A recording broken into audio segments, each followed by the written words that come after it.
Genesis 20 verses 1 to 18. Abraham and Abimelech. Now, Abraham moved on from there, into the region of the Negev, and lived between Kadesh and Shur. For a while he stayed in Gerar. And there, Abraham said of his wife Sarah, "She is my sister." Then, Abimelech king of Gerar, sent for Sarah and took her. But God came to Abimelech in a dream one night, and said to him, "You are as good as dead, because of the woman you have taken, she is a married woman." Now Abimelech had not gone near her, so he said, "Lord, will you destroy an innocent nation? Did he not say to me, 'She is my sister,' and didn't she also say, 'He is my brother'? I have done this with a clear conscience, and clean hands." Then, God said to him in the dream, "Yes, I know you did this with a clear conscience, and so, I have kept you from sinning against me. That is why I did not let you touch her. Now return the man's wife, for he is a prophet, and he will pray for you, and you will live. But if you do not return her, you may be sure that you, and all who belong to you, will die." Early the next morning, Abimelech summoned all his officials, and when he told them all that had happened, they were very much afraid. Then Abimelech called Abraham in, and said, "What have you done to us? How have I wronged you, that you have brought such great guilt upon me and my kingdom? You have done things to me that should never be done." And Abimelech asked Abraham, "What was your reason for doing this?" Abraham replied, "I said to myself, there is surely no fear of God in this place, and they will kill me because of my wife. Besides, she really is my sister, the daughter of my father though not of my mother, and she became my wife. And when God caused me to wander from my father's household, I said to her, 'This is how you can show your love to me, everywhere we go, say of me, he is my brother.'" Then Abimelech brought sheep and cattle, and male and female slaves, and gave them to Abraham, and he returned Sarah his wife to him. And Abimelech said, "My land is before you, live wherever you like." To Sarah, he said, "I am giving your brother 1,000 shekels of silver. This is to cover the offense against you before all who are with you, you are completely vindicated." Then, Abraham prayed to God, and God healed Abimelech, his wife and his female slaves, so they could have children again, for the Lord had kept all the women in Abimelech's household from conceiving because of Abraham's wife Sarah. Genesis 21 verses 1 to 34. The birth of Isaac. Now the Lord was gracious to Sarah as he had said. And the Lord did for Sarah what he had promised. Sarah became pregnant, and bore a son to Abraham in his old age, at the very time God had promised him. Abraham gave the name Isaac, to the son Sarah bore him. When his son Isaac was 8 days old, Abraham circumcised him, as God commanded him. Abraham was 100 years old when his son Isaac was born to him. Sarah said, "God has brought me laughter, and everyone who hears about this will laugh with me." And she added, "Who would have said to Abraham that Sarah would nurse children? Yet I have borne him a son in his old age." Hagar and Ishmael sent away. The child grew and was weaned, and on the day Isaac was weaned, Abraham held a great feast. But Sarah saw that the son whom Hagar the Egyptian had borne to Abraham was mocking, and she said to Abraham, "Get rid of that slave woman and her son, for that woman's son will never share in the inheritance with my son Isaac." The matter distressed Abraham greatly, because it concerned his son. But God said to him, "Do not be so distressed about the boy, and your slave woman. Listen to whatever Sarah tells you, because it is through Isaac that your offspring will be reckoned. I will make the son of the slave into a nation also, because he is your offspring." Early the next morning, Abraham took some food in a skin of water, and gave them to Hagar. He set them on her shoulders, and then sent her off with the boy. She went on her way and wandered in the desert of Beersheba. When the water in the skin was gone, she put the boy under one of the bushes. Then she went off, and sat down about a bow shot away, for she thought, "I cannot watch the boy die." And as she sat there, she began to sob. God heard the boy crying, and the angel of God called to Hagar from heaven and said to her, "What is the matter, Hagar? Do not be afraid, God has heard the boy crying as he lies there. Lift the boy up and take him by the hand, for I will make him into a great nation." Then God opened her eyes and she saw a well of water. So she went and filled the skin with water, and gave the boy a drink. God was with the boy as he grew up. He lived in the desert and became an archer. While he was living in the desert of Paran, his mother got a wife for him from Egypt. The treaty at Beersheba. At that time, Abimelech, and Phicol the commander of his forces, said to Abraham, God is with you in everything you do. Now swear to me here before God, that you will not deal falsely with me or my children, or my descendants. Show to me, and the country where you now reside as a foreigner, the same kindness that I have shown to you. Abraham said, I swear it. Then Abraham complained to Abimelech about a well of water that Abimelech's servants had seized. But Abimelech said, I don't know who has done this. You did not tell me, and I heard about it only today. So Abraham brought sheep and cattle, and gave them to Abimelech, and the two men made a treaty. Abraham set apart 7 ewe lambs from the flock, and Abimelech asked Abraham, What is the meaning of these 7 ewe lambs, you have set apart by themselves? He replied, Accept these 7 lambs from my hand, as a witness that I dug this well. So that place was called Beersheba, because the 2 men swore an oath there. After the treaty had been made at Beersheba, Abimelech, and Phicol the commander of his forces, returned to the land of the Philistines. Abraham planted a tamarisk tree in Beersheba, and there he called on the name of the Lord, the eternal God. And Abraham stayed in the land of the Philistines for a long time. Genesis 22 verses 1 to 24. Abraham tested. Some time later, God tested Abraham. He said to him, Abraham. Here I am, he replied. Then God said, Take your son, your only son whom you love, Isaac, and go to the region of Moriah. Sacrifice him there, as a burnt offering on a mountain that I will show you. Early the next morning, Abraham got up, and loaded his donkey. He took with him 2 of his servants, and his son Isaac. When he had cut enough wood for the burnt offering, he set out for the place God had told him about. On the 3rd day, Abraham looked up, and saw the place in the distance. He said to his servants, Stay here with the donkey, while I and the boy go over there. We will worship and then we will come back to you. Abraham took the wood for the burnt offering, and placed it on his son Isaac, and he himself carried the fire and the knife. As the 2 of them went on together, Isaac spoke up and said to his father Abraham, Father. Yes, my son? Abraham replied. The fire and wood are here, Isaac said, but where is the lamb for the burnt offering? Abraham answered, God himself will provide the lamb for the burnt offering, my son. And the 2 of them went on together. When they reached the place God had told him about, Abraham built an altar there, and arranged the wood on it. He bound his son Isaac, and laid him on the altar on top of the wood. Then he reached out his hand, and took the knife to slay his son. But the angel of the Lord called out to him from heaven, Abraham. Abraham. Here I am, he replied.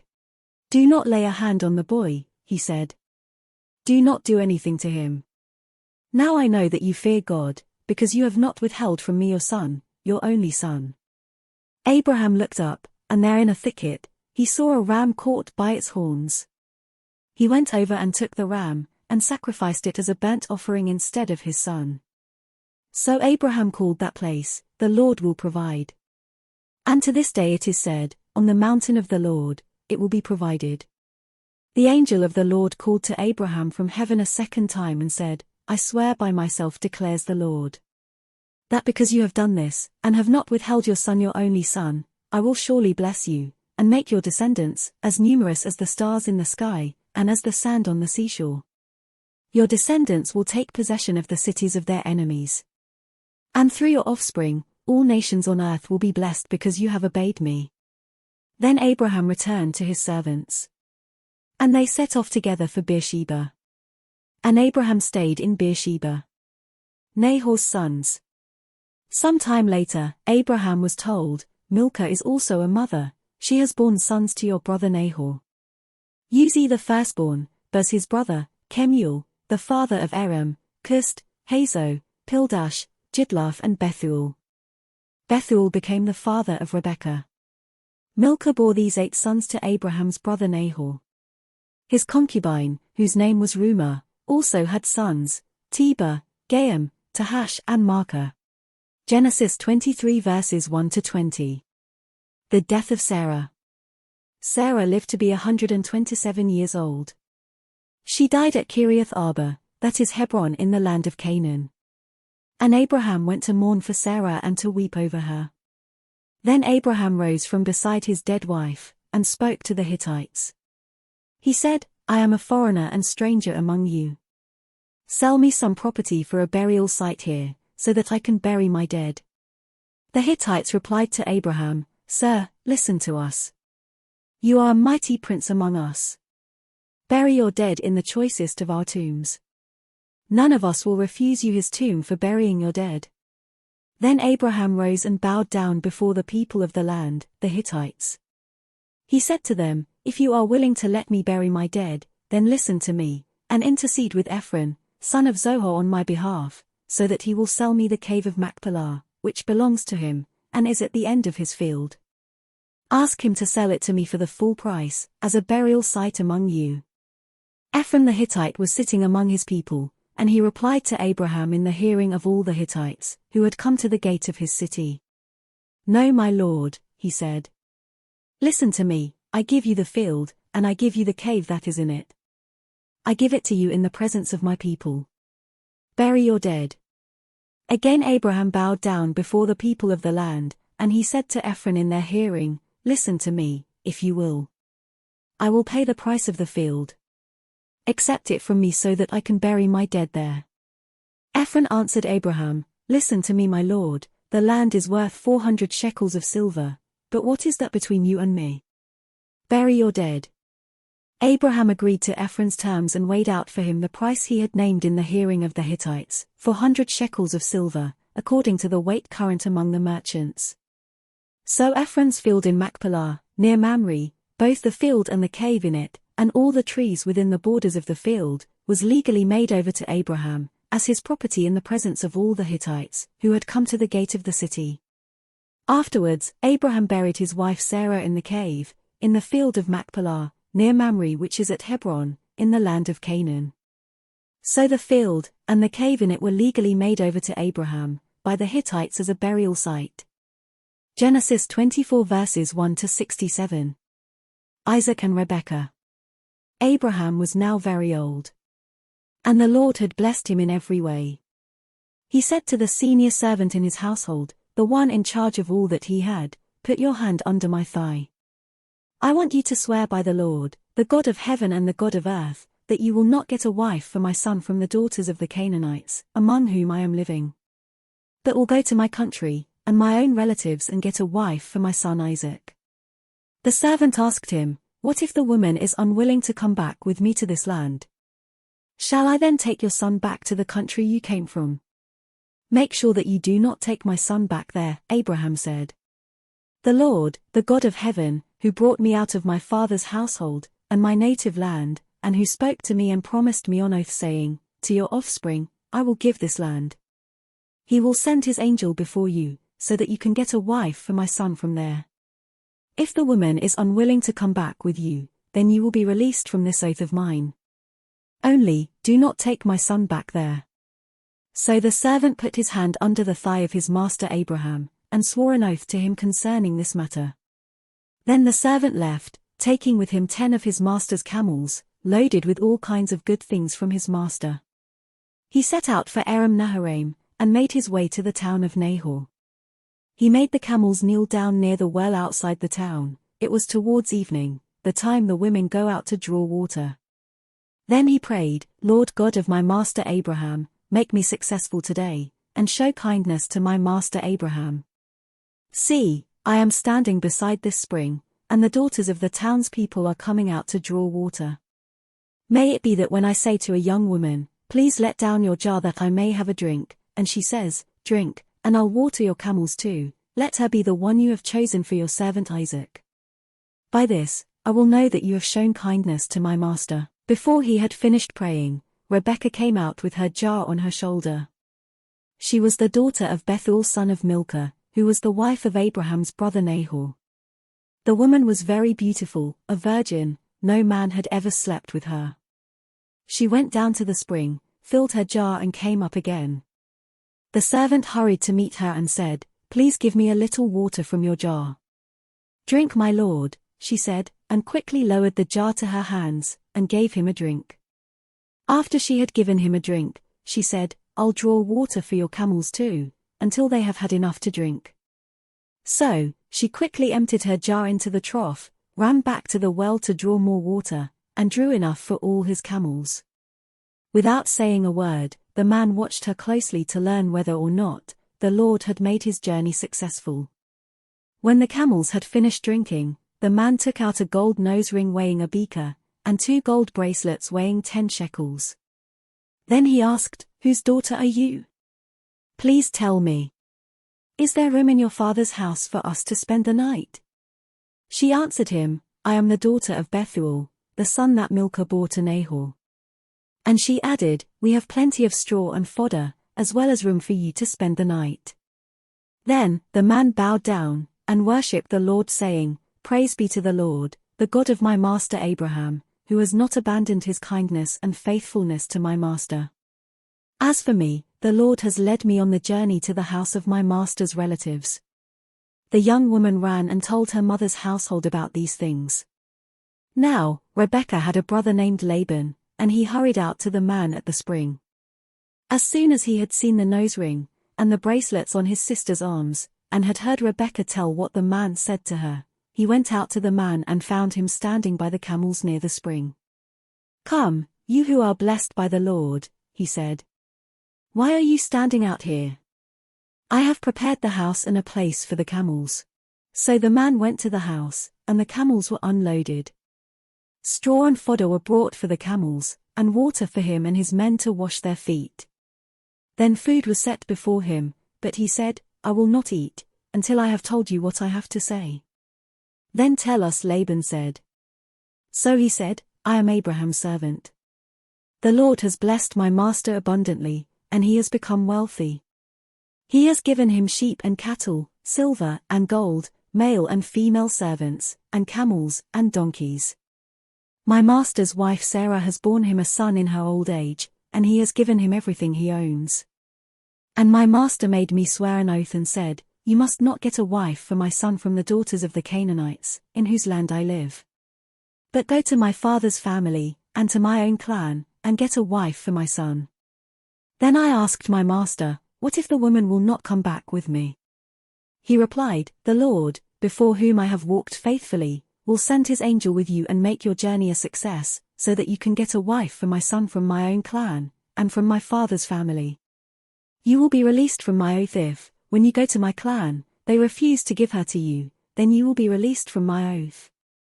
When I came to the spring today, I said, 'Lord God of my master Abraham, if you will, please grant success to the journey on which I have come. See, I am standing beside this spring. If a young woman comes out to draw water and I say to her, "Please let me drink a little water from your jar," and if she says to me, "Drink, and I'll draw water for your camels too," let her be the one the Lord has chosen for my master's son." Before I finished praying in my heart, Rebekah came out with her jar on her shoulder. She went down to the spring and drew water, and I said to her, "Please give me a drink." She quickly lowered her jar from her shoulder and said, "Drink, and I'll water your camels too." So I drank, and she watered the camels also. I asked her, "Whose daughter are you?" She said, "The daughter of Bethuel son of Nahor, whom Milcah bore to him." Then I put the ring in her nose, and the bracelets on her arms, and I bowed down and worshipped the Lord. I praised the Lord, the God of my master Abraham, who had led me on the right road, to get the granddaughter of my master's brother for his son. Now, if you will show kindness and faithfulness to my master, tell me, and if not, tell me, so I may know which way to turn." Laban and Bethuel answered, "This is from the Lord, we can say nothing to you, one way or the other. Here is Rebekah, take her and go, and let her become the wife of your master's son, as the Lord has directed."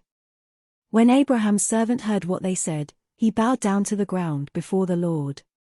Then, the servant brought out gold and silver, jewelry and articles of clothing, and gave them to Rebekah. He also gave costly gifts to her brother and to her mother. Then, he and the men who were with him ate and drank and spent the night there. When they got up the next morning, he said, "Send me on my way to my master." But her brother and her mother replied, "Let the young woman remain with us 10 days or so, then you may go." But he said to them, "Do not detain me, now that the Lord has granted success to my journey. Send me on my way so I may go to my master." Then they said, "Let's call the young woman and ask her about it." So, they called Rebekah and asked her, "Will you go with this man?" "I will go," she said. So they sent their sister Rebekah on her way, along with her nurse and Abraham's servant and his men. And they blessed Rebekah and said to her, "Our sister, may you increase to thousands upon thousands. May your offspring possess the cities of their enemies." Then Rebekah and her attendants got ready and mounted the camels, and went back with the man. So the servant took Rebekah and left. Now, Isaac had come from Beer-lahai-roi, for he was living in the Negev.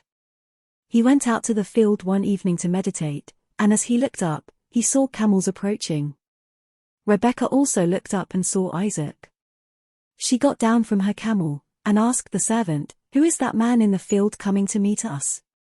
"He is my master," the servant answered. So she took her veil and covered herself.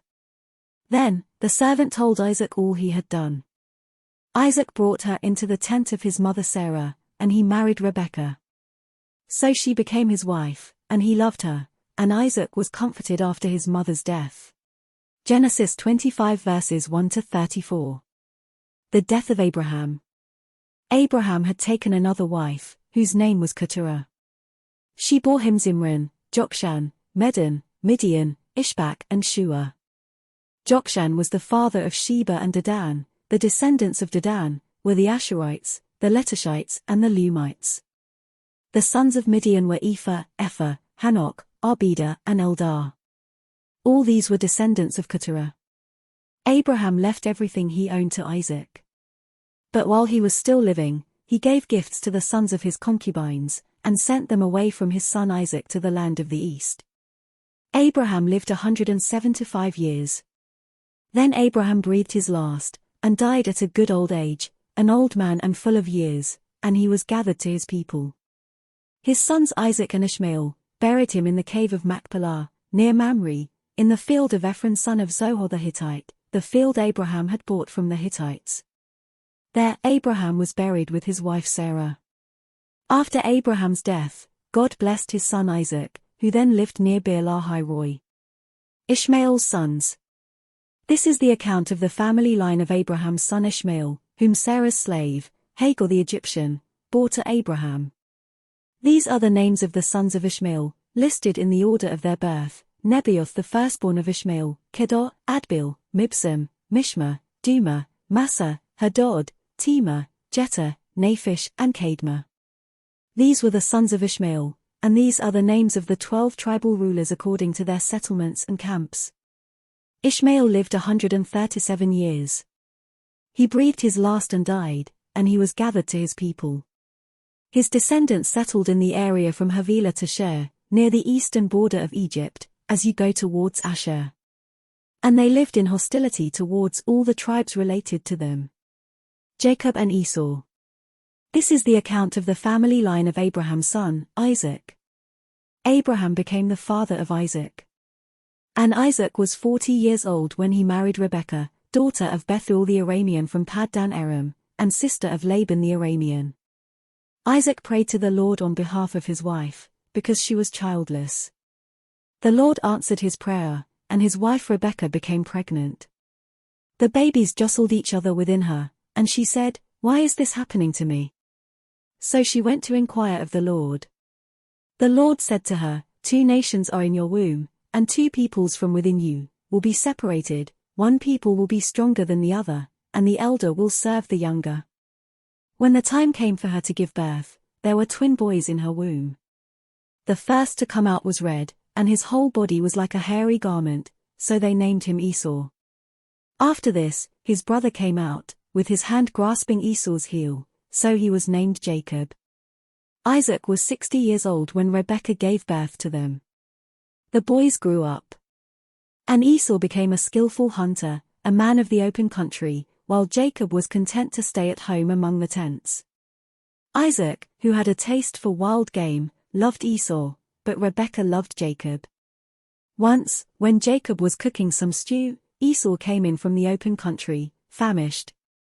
He said to Jacob, "Quick, let me have some of that red stew. I'm famished." That is why he was also called Edom. Jacob replied, "First sell me your birthright." "Look, I am about to die," Esau said. "What good is the birthright to me?" But Jacob said, "Swear to me first." So he swore an oath to him, selling his birthright to Jacob. Then, Jacob gave Esau some bread and some lentil stew. He ate and drank, and then got up and left. So Esau despised his birthright. Genesis 26 verses 1 to 35. Isaac and Abimelech. Now there was a famine in the land, besides the previous famine in Abraham's time. And Isaac went to Abimelech, king of the Philistines in Gerar. The Lord appeared to Isaac and said, "Do not go down to Egypt, live in the land where I tell you to live. Stay in this land for a while, and I will be with you and will bless you. For to you and your descendants I will give all these lands, and will confirm the oath I swore to your father Abraham. I will make your descendants as numerous as the stars in the sky, and will give them all these lands, and through your offspring all nations on earth will be blessed, because Abraham obeyed me and did everything I required of him, keeping my commands, my decrees and my instructions." So Isaac stayed in Gerar. When the men of that place asked him about his wife, he said, "She is my sister," because he was afraid to say, "She is my wife." He thought, "The men of this place might kill me on account of Rebekah, because she is beautiful."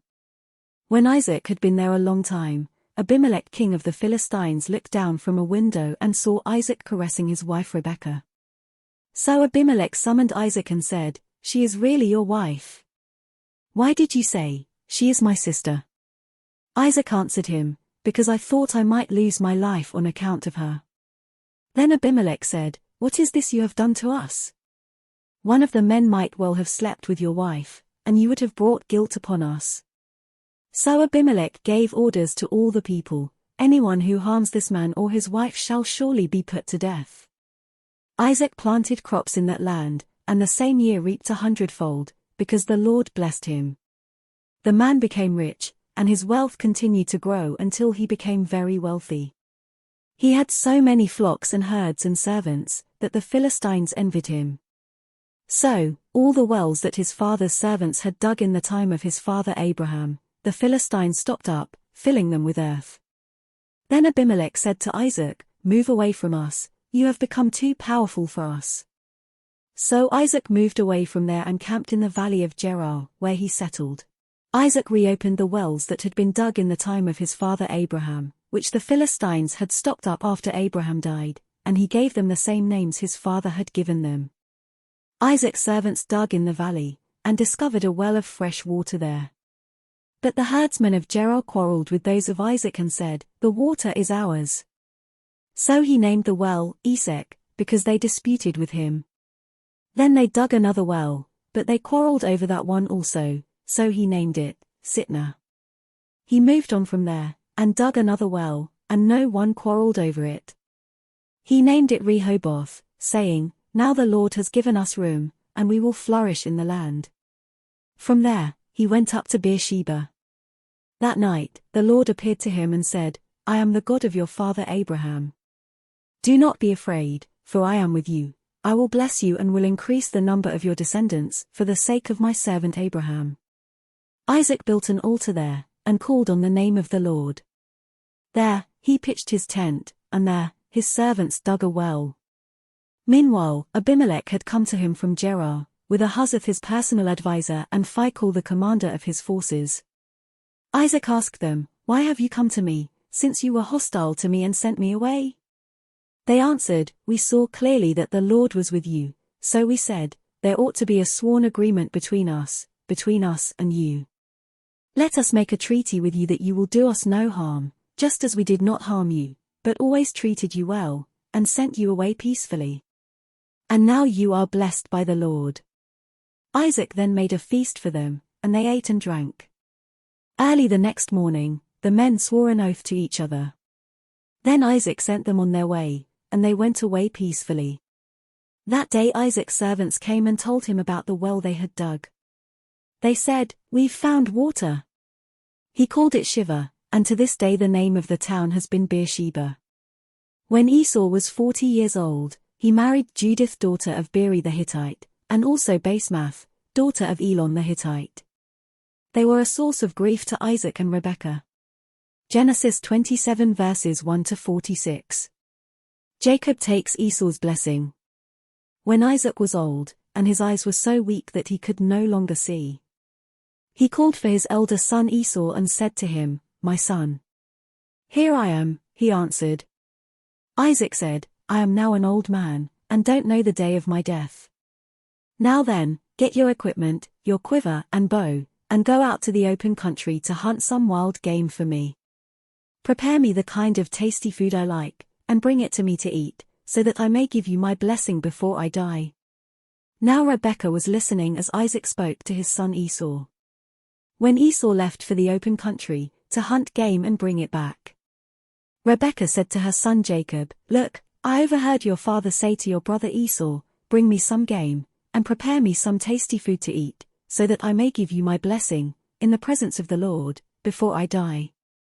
Now my son, listen carefully and do what I tell you.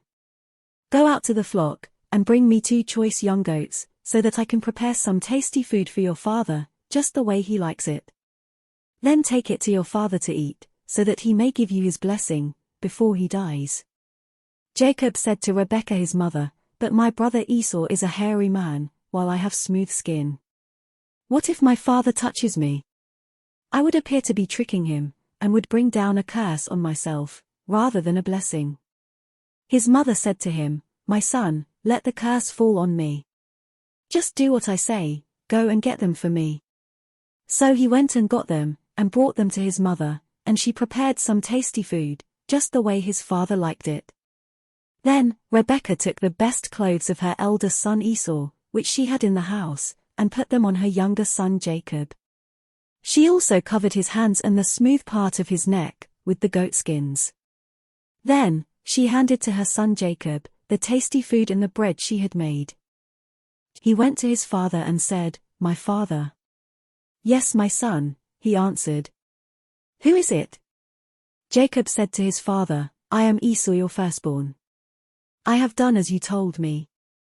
Please sit up and eat some of my game, so that you may give me your blessing."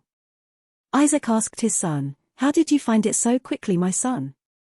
"The Lord your God gave me success," he replied. Then Isaac said to Jacob, "Come near so I can touch you, my son, to know whether you really are my son Esau, or not." Jacob went close to his father Isaac, who touched him and said, "The voice is the voice of Jacob, but the hands are the hands of Esau." He did not recognize him, for his hands were hairy like those of his brother Esau. So he proceeded to bless him.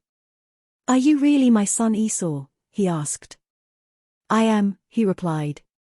Then he said, "My son, bring me some of your game to eat, so that I may give you my blessing." Jacob brought it to him and he ate, and he brought some wine and he drank. Then, his father Isaac said to him, "Come here, my son, and kiss me." So he went to him and kissed him. When Isaac caught the smell of his clothes, he blessed him and said, "Ah, the smell of my son is like the smell of a field that the Lord has blessed. May God give you heaven's dew and earth's richness, an abundance of grain and new wine. May nations serve you, and peoples bow down to you. Be Lord over your brothers, and may the sons of your mother bow down to you. May those who curse you be cursed, and those who bless you be blessed." After Isaac finished blessing him, and Jacob had scarcely left his father's presence, his brother Esau came in from hunting. He too prepared some tasty food, and brought it to his father. Then he said to him, "My father, please sit up and eat some of my game, so that you may give me your blessing." His father Isaac asked him, "Who are you?" "I am your son," he answered, "your firstborn, Esau." Isaac trembled violently and said, "Who was it then, that hunted game, and brought it to me? I ate it just before you came, and I blessed him, and indeed he will be blessed." When Esau heard his father's words, he burst out with a loud and bitter cry, and said to his father, "Bless me, me too, my father." But he said, "Your brother came deceitfully and took your blessing." Esau said, "Isn't he rightly named Jacob? This is the second time he has taken advantage of me. He took my birthright, and now, he's taken my blessing." Then he asked, "Haven't you reserved any blessing for me?" Isaac answered Esau, "I have made him lord over you, and have made all his relatives his servants, and I have sustained him with grain and new wine. So, what can I possibly do for you, my son?"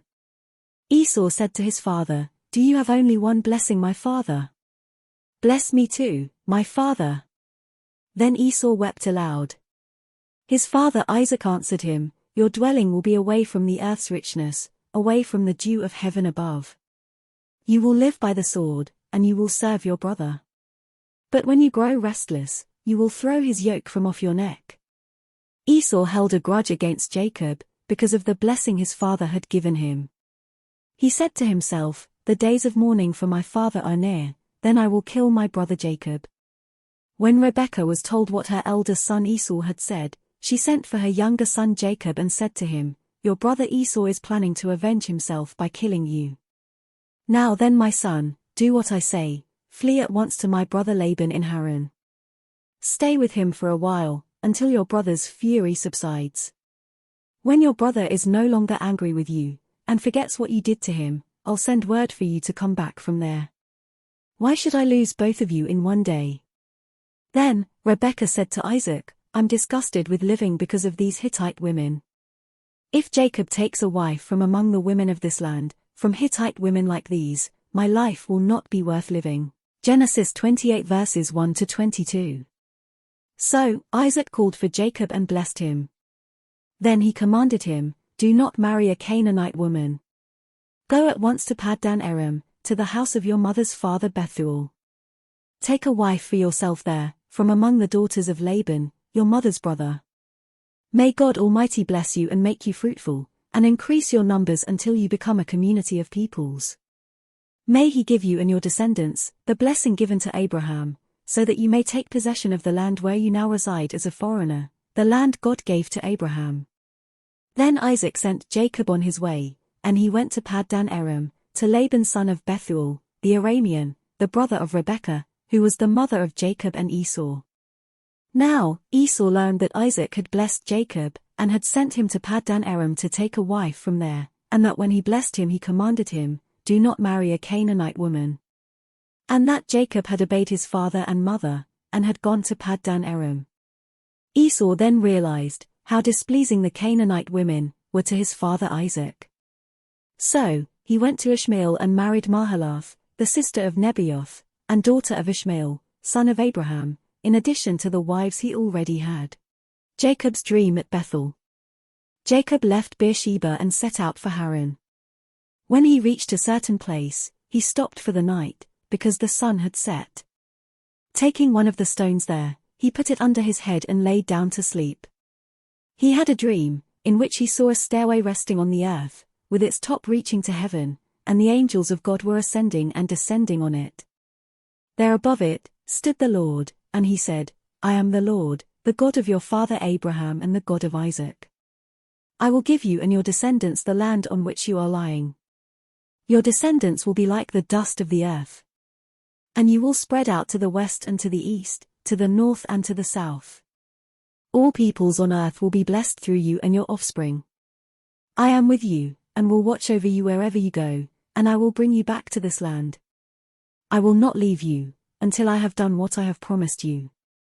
When Jacob awoke from his sleep, he thought, "Surely the Lord is in this place, and I was not aware of it." He was afraid and said, "How awesome is this place! This is none other than the house of God, this is the gate of heaven." Early the next morning, Jacob took the stone he had placed under his head, and set it up as a pillar, and poured oil on top of it. He called that place Bethel, though the city used to be called Luz. Then, Jacob made a vow saying, "If God will be with me, and will watch over me on this journey I am taking, and will give me food to eat, and clothes to wear, so that I return safely to my father's household, then the Lord will be my God, and this stone that I have set up as a pillar will be God's house. And of all that you give me, I will give you a tenth. Genesis 29 verses 1 to 35. Jacob arrives in Paddan Aram. Then Jacob continued on his journey, and came to the land of the eastern peoples. There, he saw a well in the open country, with 3 flocks of sheep lying near it, because the flocks were watered from that well.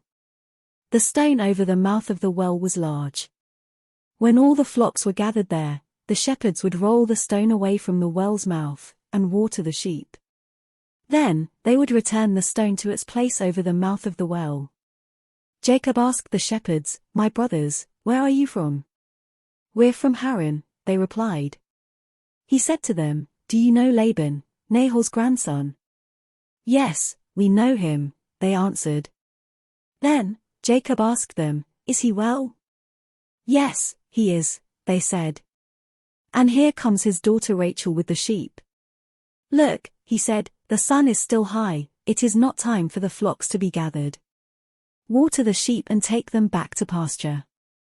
"We can't," they replied. "Until all the flocks are gathered, and the stone has been rolled away from the mouth of the well. Then we will water the sheep." While he was still talking with them, Rachel came with her father's sheep, for she was a shepherd. When Jacob saw Rachel, daughter of his uncle Laban, and Laban's sheep, he went over and rolled the stone away from the mouth of the well, and watered his uncle's sheep. Then Jacob kissed Rachel and began to weep aloud. He had told Rachel that he was a relative of her father, and a son of Rebekah. So she ran and told her father. As soon as Laban heard the news about Jacob, his sister's son, he hurried to meet him. He embraced him, and kissed him and brought him to his home, and there, Jacob told him all these things. Then Laban said to him, "You are my own flesh and blood." Jacob marries Leah and Rachel. After Jacob had stayed with him for a whole month, Laban said to him, "Just because you are a relative of mine, should you work for me for nothing? Tell me what your wages should be." Now Laban had 2 daughters, the name of the elder one was Leah, and the name of the younger was Rachel. Leah had weak eyes, but Rachel had a lovely figure and was beautiful. Jacob was in love with Rachel and said, "I'll work for you 7 years, in return for your younger daughter Rachel." Laban said, "It's better that I give her to you, than to some other man. Stay here with me." So Jacob served 7 years to get Rachel, but they seemed like only a few days to him, because of his love for her. Then, Jacob said to Laban, "Give me my wife. My time is completed, and I want to marry her." So Laban brought together all the people of the place and gave a feast. But when evening came, he took his daughter Leah and brought her to Jacob, and Jacob knew her. And Laban gave his servant Zilpah to his daughter as her attendant. When morning came, there was Leah. So Jacob said to Laban, "What is this you have done to me? I served you for Rachel, didn't I? Why have you deceived me?" Laban replied, "It is not our custom here, to give the younger daughter in marriage, before the elder one. Finish this daughter's bridal week, then we will give you the younger one also, in return for another 7 years of work." And Jacob did so. He finished the week with Leah, and then Laban gave him his daughter Rachel to be his wife. Laban gave his servant Bilhah to his daughter Rachel, as her attendant. Jacob knew Rachel also, and his love for Rachel was greater than his love for Leah. And he worked for Laban another 7 years. Jacob's children. When the Lord saw that Leah was not loved, he enabled her to conceive, but Rachel remained childless. Leah became pregnant, and gave birth to a son. She named him Reuben, for she said, "It is because the Lord has seen my misery. Surely my husband will love me now." She conceived again, and when she gave birth to a son she said, "Because the Lord heard that I am not loved, he gave me this one too." So she named him Simeon. Again she conceived, and when she gave birth to a son she said, "Now at last my husband will become attached to me, because I have borne him 3 sons." So he was named Levi. She conceived again, and when she gave birth to a son, she said, "This time, I will praise the Lord." So she named him Judah. Then she stopped having children. Genesis 30 verses 1 to 43. When Rachel saw that she was not bearing Jacob any children, she became jealous of her sister. So she said to Jacob, "Give me children, or I'll die." Jacob became angry with her and said, "Am I in the place of God, who has kept you from having children?" Then she said, "Here is Bilhah, my servant. Sleep with her so that she can bear children for me, and I too can build a family through her." So she gave him her servant Bilhah as a wife. Jacob slept with her, and she became pregnant and bore him a son. Then Rachel said, "God has vindicated me, he has listened to my plea, and given me a son." Because of this she named him Dan. Rachel's servant Bilhah conceived again, and bore Jacob a second son. Then Rachel said, "I have had a great struggle with my sister, and I have won." So she named him Naphtali. When Leah saw that she had stopped having children, she took her servant Zilpah, and gave her to Jacob as a wife. Leah's servant Zilpah bore Jacob a son. Then Leah said, "What good fortune!" So she named him Gad. Leah's servant Zilpah bore Jacob a second son. Then Leah said, "How happy I am! The women will call me happy." So she named him Asher. During wheat harvest, Reuben went out into the fields, and found some mandrake plants, which he brought to his mother Leah. Rachel said to Leah, "Please give me some of your son's mandrakes." But she said to her, "Wasn't it enough that you took away my husband? Will you take my son's mandrakes too?" "Very well," Rachel said, "he can sleep with you tonight in return for your son's mandrakes." So when Jacob came in from the fields that evening, Leah went out to meet him. "You must sleep with me," she said. "I have hired you with my son's mandrakes." So he slept with her that night. God listened to Leah, and she became pregnant, and bore Jacob a fifth son. Then Leah said, "God has rewarded me for giving my servant to my husband." So she named him Issachar. Leah conceived again, and bore Jacob a sixth son. Then Leah said, "God has presented me with a precious gift.